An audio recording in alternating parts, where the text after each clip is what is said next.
Hey, Siavash here. So, for those of you that have question about like Wix, first of all, in my opinion, it's very terrible editor, and you should never use Wix. But anyway, if you have clients and those kind of people that still using Wix, and you want to connect it to GHL, it's easy. So as you can see, you can have the form in here. You can even have this is my own AI chatbot that I put it in here, so you can add, if you don't want the AI chatbot, you can add the chat widget from the GHL, the typical one as well.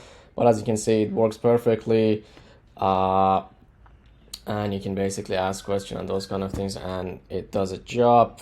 This one works too, so yep, pretty much you can do whatever you like, because it allows you to add what you call it, embedded code, and also the head custom codes for your body tracking and head tracking as well, so you can add all of those kind of things that you want. All right, that's pretty much it. Let me know if you have any questions. Bye.